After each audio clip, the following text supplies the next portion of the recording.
উত্তর দিনাজপুর জেলার ডালখোলা এলাকায় পারিবারিক জমি নিয়ে বিরোধ ঘিরে ফের উত্তেজনা ছড়িয়েছে। ৮০ বছর বয়সী আমজাদ আলী ও তার মেয়েরা ডালখোলা থানায় লিখিত অভিযোগ দায়ের করেন। অভিযোগে জানানো হয়েছে তাদের নিজস্ব জমিতে যেতেই বাধা দেওয়া হচ্ছে। শুধু তাই নয়, জমিতে প্রবেশ করতে গেলে তাদের ওপর হামলার চেষ্টা করা হচ্ছে বলে অভিযোগ। এই ঘটনায় বৃদ্ধের ভাইসহ কয়েকজনের বিরুদ্ধে অভিযোগ দায়ের করা হয়েছে। উল্লেখ্য, এর আগেও জমি সংক্রান্ত বিভিন্ন বিরোধে নিজের একমাত্র ছেলে কালিমউদ্দিনের বিরুদ্ধে অভিযোগ জানিয়েছেন ডালখোলা থানায় দ্বারস্থ হয়েছেন আমজাদ আলী। এবার একই জমিকে কেন্দ্র করে নতুন করে বিরোধের সৃষ্টি হওয়ায় এলাকায় চাঞ্চল্যের সৃষ্টি হয়েছে। অন্যদিকে অভিযোগের বিষয়ে সংবাদ মাধ্যমের পক্ষ থেকে ফোনে যোগাযোগ করা হলে কালিমউদ্দিন সমস্ত অভিযোগ অস্বীকার করেন। তার দাবি, এই অভিযোগ সম্পূর্ণ ভিত্তিহীন। আমার বোনদের জন্য আলাদা জায়গা নির্দিষ্ট করা রয়েছে, আমাকে ফাঁসানোর উদ্দেশ্যে মিথ্যা অভিযোগ করা হচ্ছে।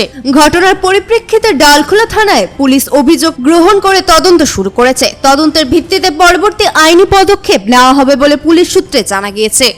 আমি জমি বেটাকে যা যে পায় তা দিয়েছি, বেটিরা যা পায় তাকে দিয়েছি, কিন্তু বেটা ওটা করার বেটির ঘরে জমিখানে জবরদস্তি পাইয়ে দেয় আর আমাকে মাঠে থেকে ধরে দিয়েছে।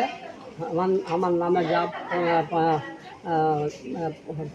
52 শতক জমি ছিল ওখান থেকে জবরদস্তি যে রায়গঞ্জ দিয়েছে আমাকে রেজিস্ট্রি করে দিয়েছে। জানেন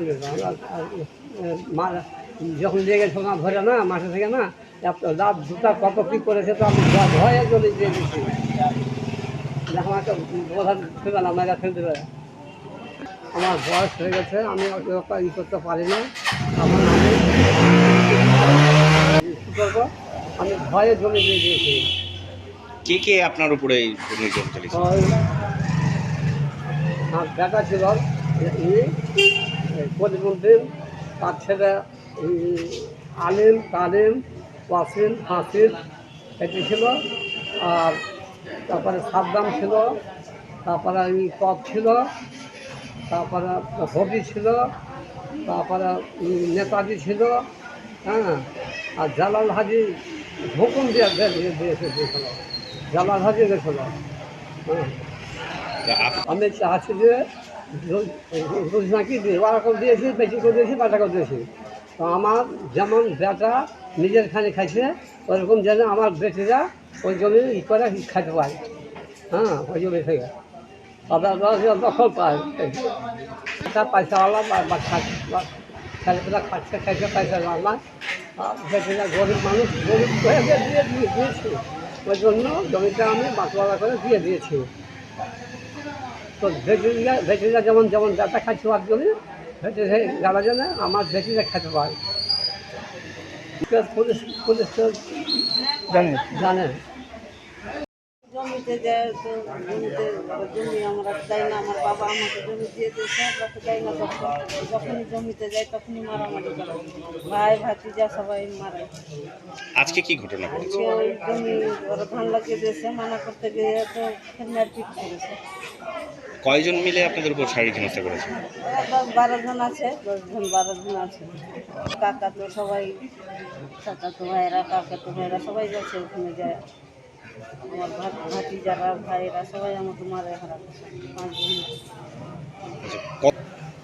জমি ওখানে আছে, যেখানে মারপিট হয়েছে ওখানে 1 বিঘা আছে, 40 শতক আছে।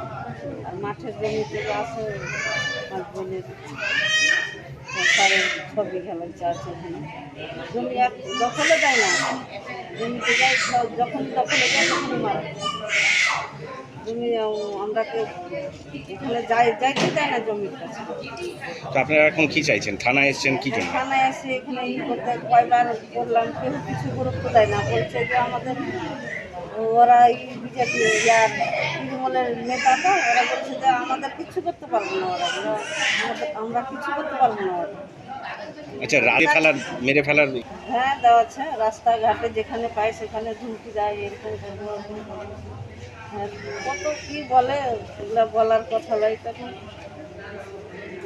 পাই না, সব ভয় পাচ্ছে। এখন যেদিকে যাচ্ছে ওদিকে ভয় পাচ্ছি, ভয় লাগছে। কিসের ভয়টা? কিসের ভয়টা যে আমরা কেউ বলেছে যে তোমরা যেখানে বার হবে ওখানে মারবো, মেরে ফেলে দেবো, কি আর কিছু করবো। আজকে কজনের উপর আজকে 5 বোনের উপরে আর তো বাপের উপরে বনুগালা সব ওরা পাঁচটা মানে আপনার বাবা সব থানা কমপ্লিট করেছি, কত আগে করেছি শুনিনি, এখন তাহলে কিন্তু ওইখানে আসছে এখানে। ডালখোলা থেকে রামকৃষ্ণ দাসের রিপোর্ট, কুলিক নিউজ।